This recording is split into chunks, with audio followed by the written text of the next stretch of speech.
Good morning, everyone. My name is Bahati Jacques. I'm a policy analyst with the Africa Faith and Justice Network. With me is Imani Countess.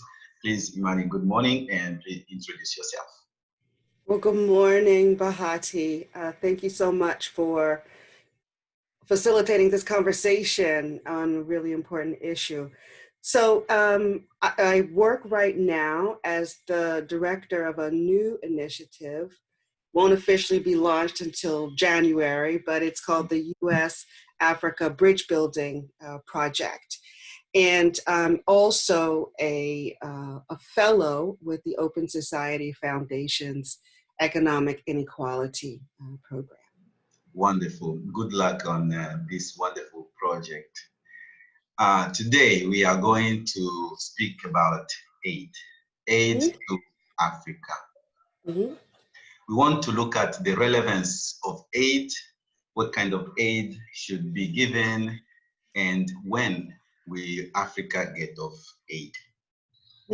Let me start this conversation by stating the obvious. There is an African proverb that says, the receiving hand is always under. It is with this kind of mind that I really thought it would be important for us to begin to discuss honestly about aid to Africa, which has been going on for quite some time, and then begin ourselves as leaders to project when we will be of that aid. Now, Ms. Imani, I would like for you to speak to the relevance of aid. Does Africa really need aid? Okay, I'm going to step back for a second, Bahati, and just share a note on a conversation I had probably in the early 1990s. So it was a long time ago. And I happened to be in conversation with a State Department official responsible for Africa policy. And at that time, we were just coming out of a meeting on what was then Zaire. And there were many of us, both immigrants from what is now DRC, people in exile from DRC, and many social justice Africa-related individuals and organizations that were deeply concerned about Mobutu and the misrule. And for those of your viewers who may not remember Mobutu, he epitomized the term kleptocrat, okay? So we were deeply concerned about continued US support for Mobutu. And so in this private conversation, I asked this official why, given all the evidence of the damage and the lack of democracy and the human rights violations that existed in what was then Zaire, why does the US continue to support Mobutu? And he said to me, well, it's better to work with the devil that you know than the one that you don't know. And for me, that is the clearest presentation of why there is US foreign assistance outside of the humanitarian aid that is delivered to countries all around the world, not just countries in Africa. Foreign assistance is an extension of US foreign policy. And the problem has been that the whole concept of foreign policy interests has been interpreted from the narrowest nationalist perspective. So for people in the State Department to fundamentally believe that maintaining a kleptocratic human rights abuser in place was more important than people-centered, broader definitions of US interest. It wasn't in my interest for Mobutu as a US citizen. It wasn't in my interest. It wasn't in my mother's interest. It wasn't in the interest of anybody that I knew or worked with, right? But from a very narrow vantage point, that was the view of the US government. And so for me, yes, the question of when Africa will no longer need assistance is a very legitimate question. The other question, though, that I think is equally important is when will these very narrow interest perspectives, right, and policies that guide US policy, when will they shift? So would we say that this aid is practically something that was thought out in a way with the vision, not necessarily for the benefit of the countries that are receiving, or something went wrong? Absolutely. At its initial, formation, again, U.S. policy is about the projection and protection of U.S. Interest. And the problem is that despite efforts, because there have been for decades efforts to really shift that perspective and to push assistance, push the boundaries, right, so that it is much more responsive to the needs of people in country. The fundamental, principles remain the same. And that's the extension of policies that are not in the interest of Africans or of US citizens. So there's a need for not just Africans to really push back, right, and kind of, negotiate for assistance that will really lift up the development needs. But there's this fundamental need for people in this country to say, you can't initiate, you can't implement these policies in my name that don't reflect my interests and desires either. Now, let me stay in Zaire, which is currently the Democratic Republic of Congo, and look at this. Last week or the week before, there was it was in the news in Congo, whereas the Ministry of Finance released an audit or a report on the finances, and they were saying that there are many services within the state, the Democratic Republic of Congo's different departments that went over their budget, including the presidency. And somebody from the presidency says, no, you have to look at the budget lines to know why we are going over.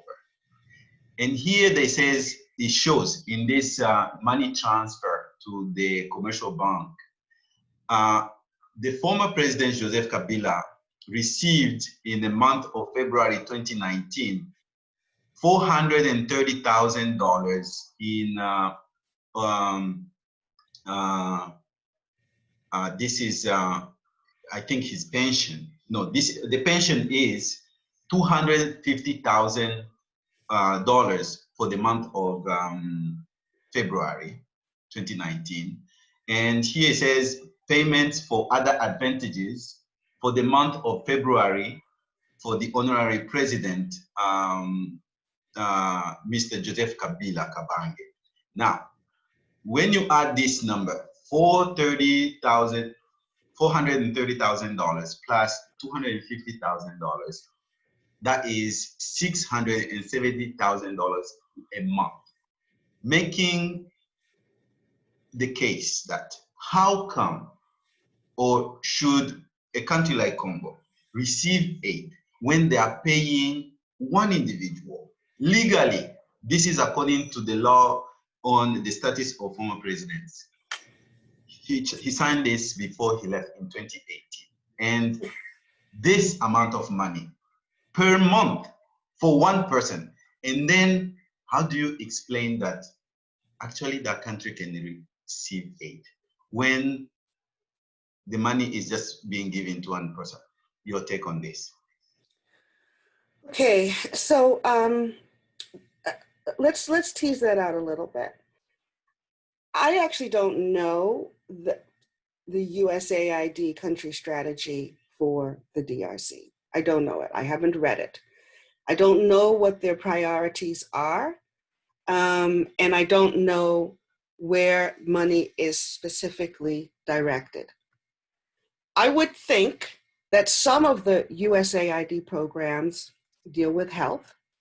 I would hope that some of them deal with conflict resolution and mitigation. I would hope that some of those programs might deal with curtailing the illegal outflow of from the mining sector. If there are any USAID dollars going to support the previous president, that would be a deep concern, right? So as someone who lives in the United States, I would be really interested in where USAID money actually goes and where USAID programs are actually directed. I think that if I were a citizen of the Congo, I would be deeply disturbed. I think I would be working in alliance with fellow citizens to challenge that. Exactly. That comes now my question. What kind of aid should Africa be receiving? Wouldn't you think that currently we have a president in the Democratic Republic of Congo who is for reforms? Does he really need any other aid than empowering him to catch some of these, to end, I would say, to end some of these practices, meaning helping this person, the president, who wants to end corruption, who wants to actually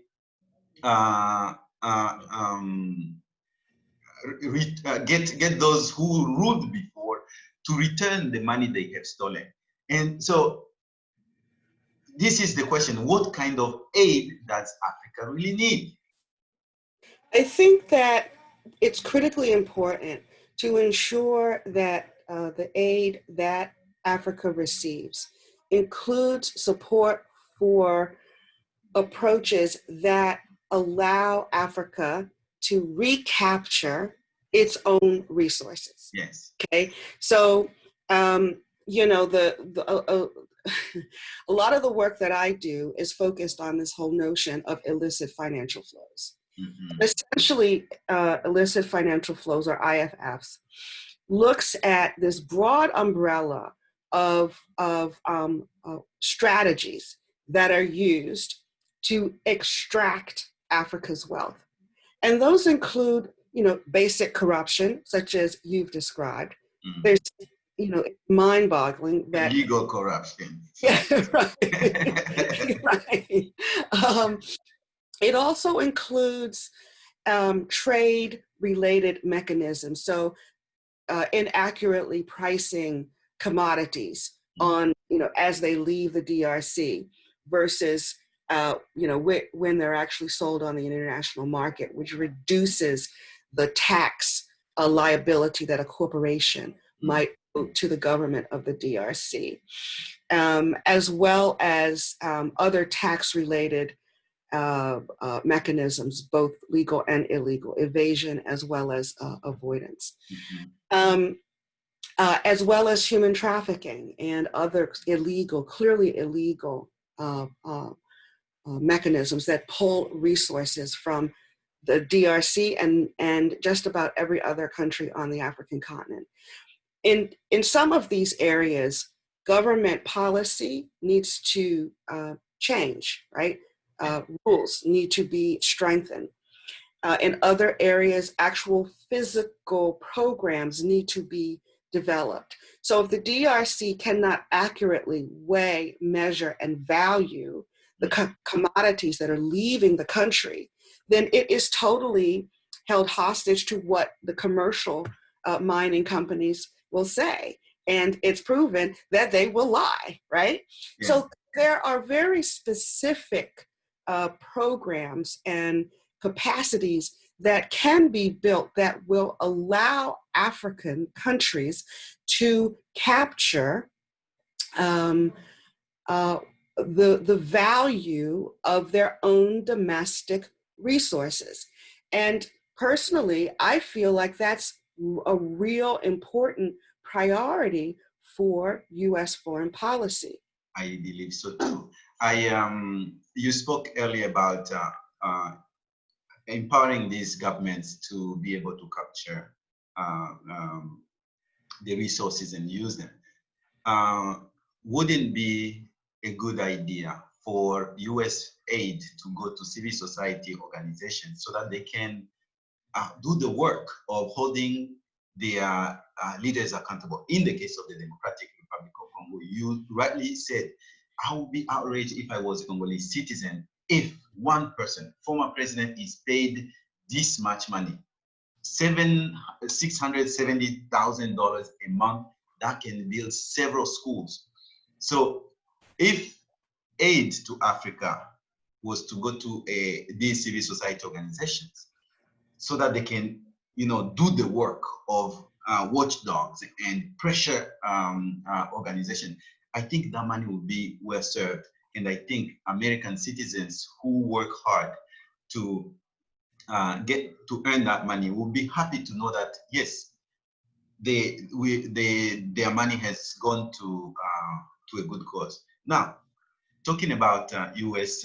policy, I was in one meeting at the Department of State, and at the end of the meeting, it was clear that when we who do advocacy want to propose a policy, we need to ask ourselves, how does these policies support U.S. interest? And is it that empowering civil society something that has U.S. interest in it? So that is the question. So is that the reason why we continue? Because the common sense, the things that are common sense, doesn't really have a link with U.S. interest. Your take. Okay, so you asked several questions, actually. So I'm going to try to take them in turn. Okay. One was, should U.S. foreign assistance support civil society?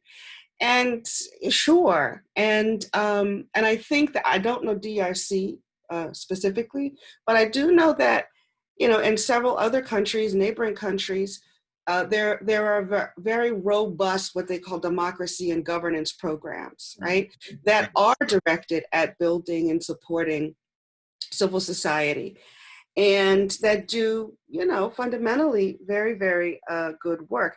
I would say that in a country like DRC, where there is a real danger that people face in being whistleblowers, in challenging the government, especially around financial transparency and corruption, that it's really important for aid to be available to human rights defenders specifically, so that they can really do their job. There be support for public policy that protects whistleblowers. We've seen whistleblowers in this country and how been targeted and been fired, right, for simply doing their job. They've lost their income, right? We've seen people who've gone against, for example, our current president, who've been terminated, like a day or two before they were to receive their pension. They're working for nearly 20 years in government. So whistleblowers and human rights defenders who come in all stripes and all ages and all ethnicities, there needs to be some level of protection for them.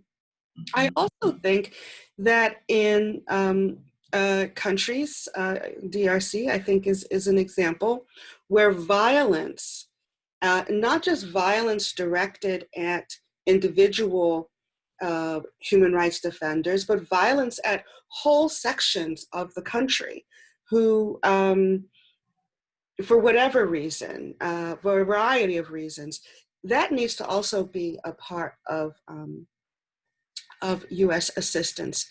How that assistance is distributed, who are actually the beneficiaries, that's a whole level of complexity that I'm not really qualified to engage in. But I do think that overall the sector is important. Mm-hmm.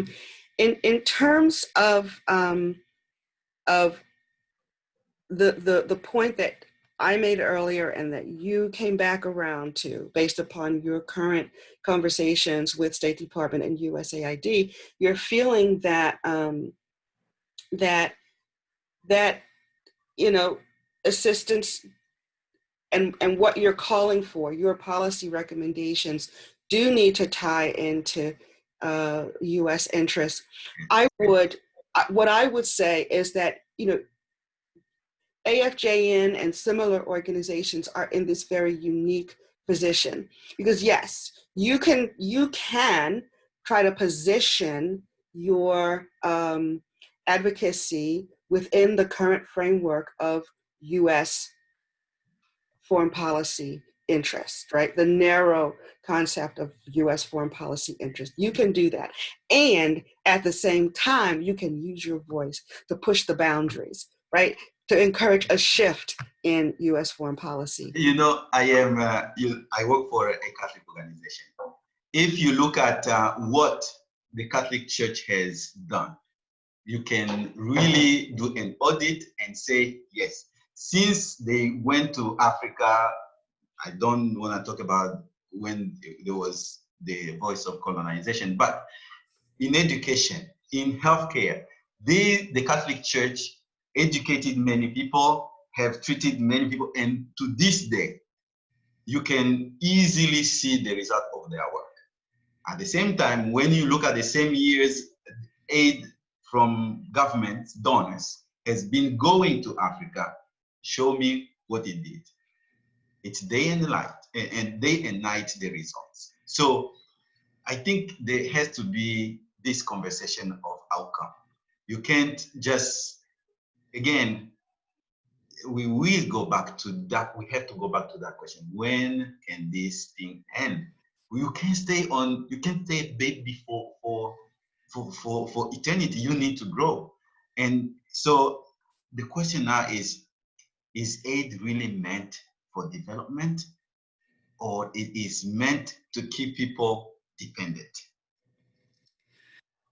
I would say that aid is fundamentally meant to perpetuate a narrow conception of U.S. interests. Mm-hmm.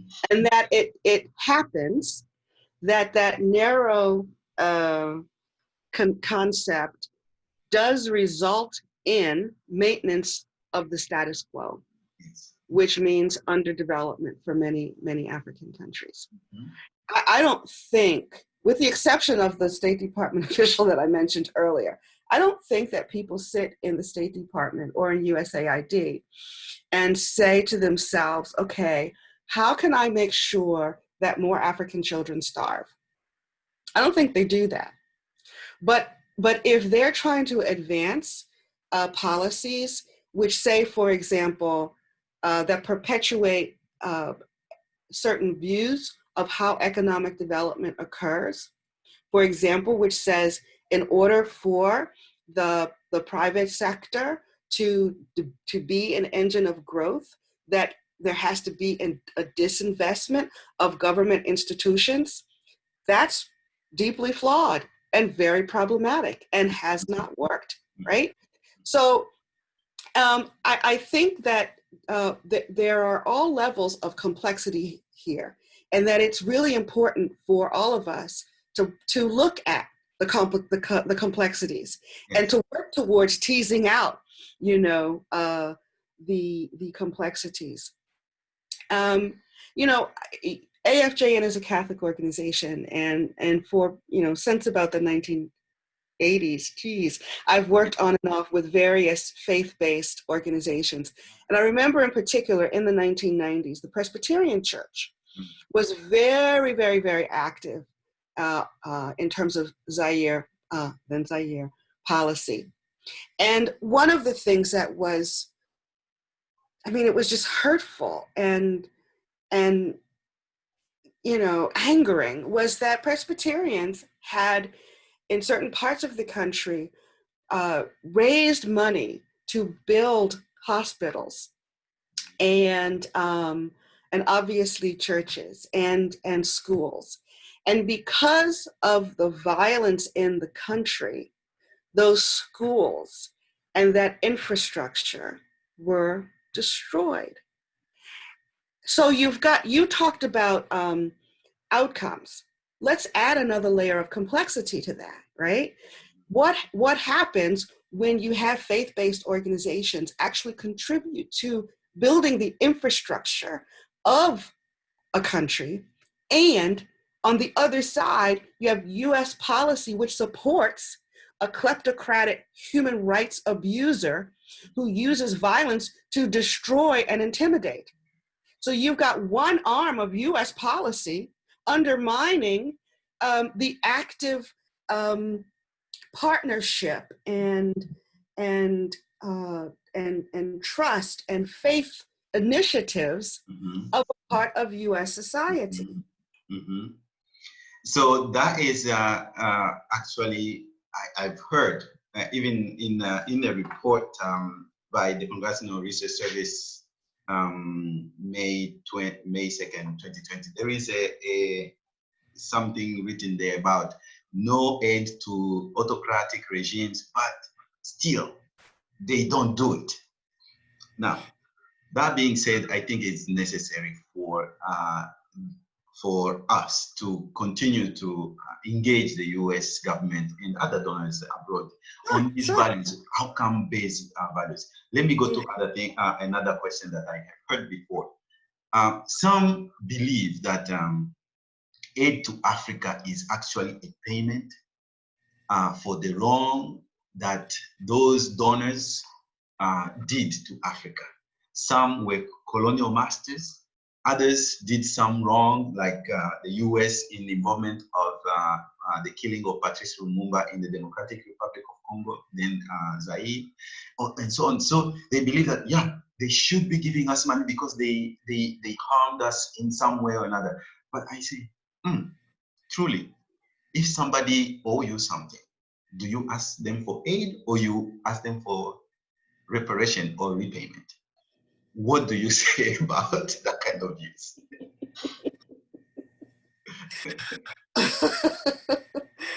I say yes and yes, right? It's like,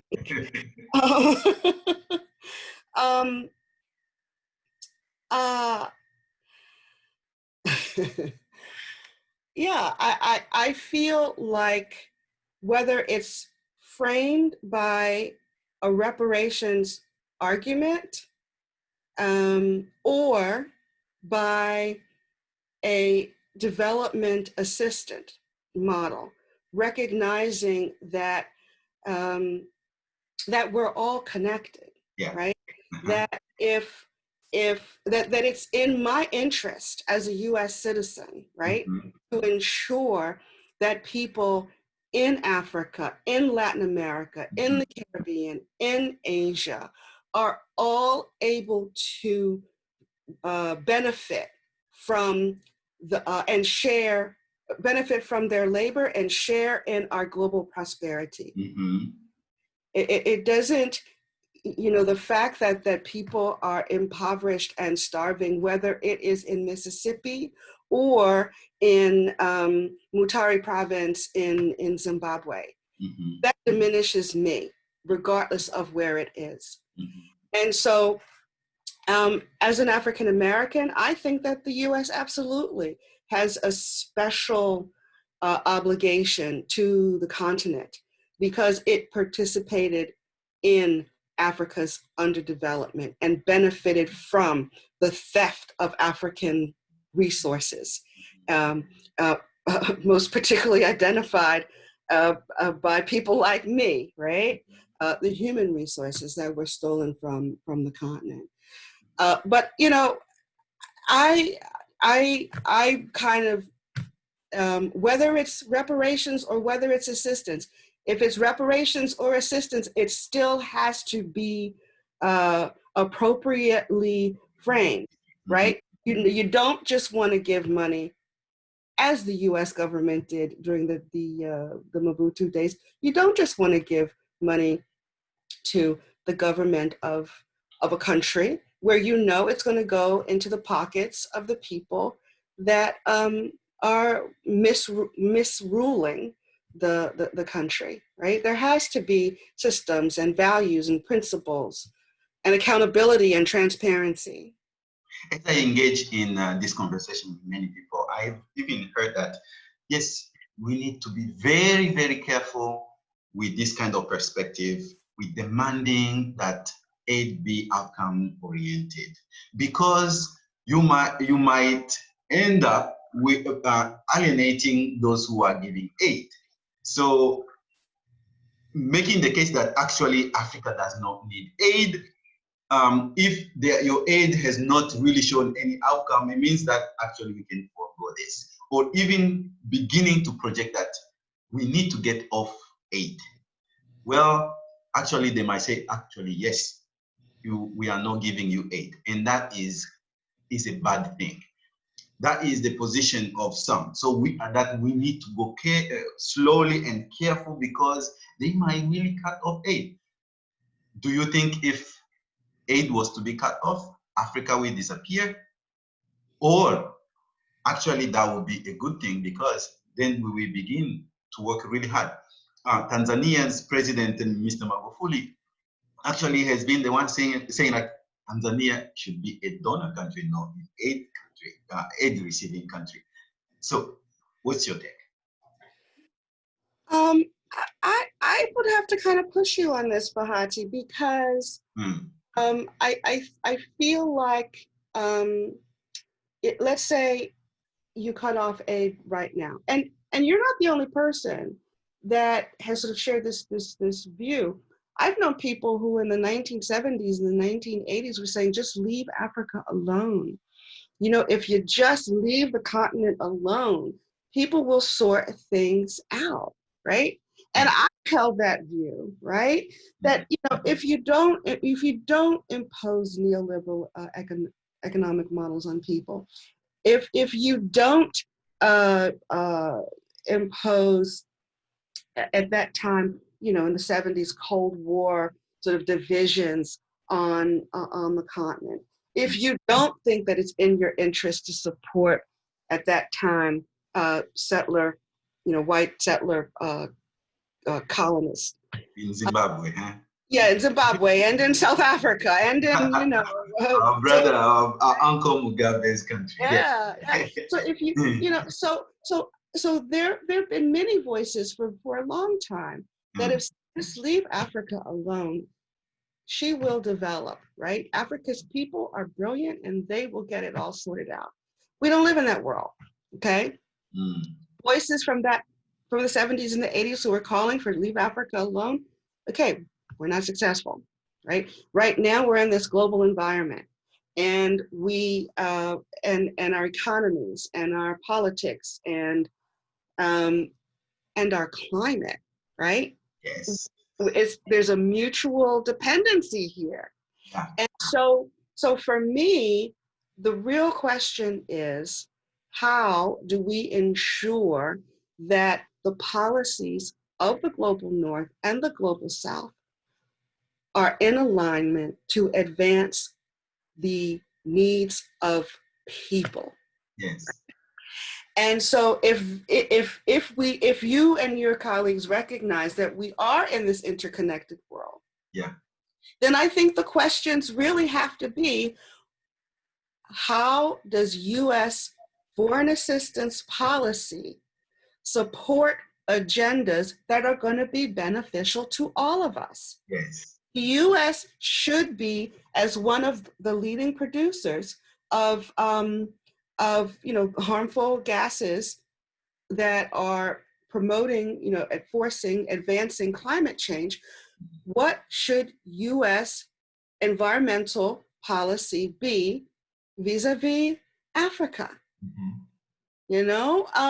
So these are the kinds of questions that I think would be most important. Not so much should there be aid or should there not be aid, but it's what is it for? What is it for? What is it for? And how is it distributed? We haven't talked about this, but I think that when you begin to tease out assistance and you look at how it's being implemented and who is actually implementing it, there are some examples of money going directly into civil society organizations in Africa. But by and large, here in the United States, there is a huge aid industry, Oh. we haven't talked about. So there's Let's talk about that. There's an industry here in the United States, Yes, whose sole purpose is to access foreign assistance, yes, which they are able to do in the millions and millions of dollars. They offices here in the United States, yes. whether it's Virginia, DC, or Boston, that access these resources to implement programs in Africa. Oh. Excuse me. Other parts of the world as well. And these experts who are hired to implement these programs, they're well paid, they're well taken care of, they're set up and housed in Africa, and hired or well housed. There is big house and well housed. And Bahati, in all transparency, right? I've benefited from this Okay. right? So when I lived in an African country, yes, I was well housed, I was well taken care of, right? And did my very level best to ensure that resources were allocated properly in country, right, to African experts. Yes. Who were on the front line of implementing policies for their countries, right? But this is a reality, right? That should not be ignored. Look, Miss Imani, look, I was in a meeting at the Department of State, going to engage the Department of State on the issue of peacekeeping in the Democratic Republic of Congo, making the case that they have stayed too long in Congo and there is really no need for them to stay, that they should leave and let the new president take over and do his best. And one of the issues, we have received whistleblower information reaching out to us that there was a lot of corruption within the UN. I mean, funds going left and right, people being given money for watchmen. That means they are housed in a house and they have somebody who guards the house at night, but they are living in a hotel and they collect that money. So aid transparency becomes an issue. And do you think these people will do what is right to end the problem that they went to address, when they know by doing so they end their livelihood? So NGOs could be also trapped in a thing, going back to the linked to the umbilical cord of the aid industry. So I think this conversation needs to be had, and for us to get to the the whole point of what is aid for and how can we administer that aid so that these countries can get off aid. I cannot, all of those elements are part of the equation that has to be sorted out. And, you know, for me, you know, I've been at this work for a little while, and we haven't solved it. So it's now shifting onto you and a whole nother generation to figure it out. And what I can say is that for this small piece, right? My one focus, and it's a very small piece of this puzzle, is to figure out ways in partnership with activists here in the United States and activists in Africa to figure out how we can better support African efforts to curb illicit financial flows, to curb the outflow of Africa's financial and human resources. And there are very specific things that can be done, from supporting anti-corruption and transparency initiatives to contributing to the development of infrastructure and policy that ensures that African countries can actually measure what's going out of the country, that can actually then ensure adequate tax so that government can invest in essential social services, and so that those workers who are engaged in mining, and that those mining communities, those extractive sector communities that are seriously affected by those industries, are actually aware of what's coming out of their communities so that they can hold those companies accountable for the wages that are paid, for the benefits that are paid, for the community remediation efforts that are required. You know, these are the kinds of things that I know I can do in collaboration with many, many, many others. And that that's really my focus. Thank you so much. Thank you so much for that summary. I also would like to really make my final argument by saying that trade, not aid, is something that can really bring out Africa to the forefront of development, and also helping Africa with good governance by supporting civil society organizations. That would go a long way. Africa needs justice. Those autocratic regimes that see their countries as their personal pockets, that is not the place where aid should be going to them or support any of their military that they use to really maintain their power. But aid should be going to those organizations that are resisting and are fed up. So illicit financial flows is a serious problem. If aid can go to governments that are willing to confiscate the buildings, the houses that were bought by stolen money, then that would be a very good effort. In the Democratic Republic of Congo, the president currently needs help to digitalize soldiers' pay, because the generals, they are stealing the pay of the soldiers, and the soldiers then they live off the people. If aid can go to help that kind of sector, that would be a great help.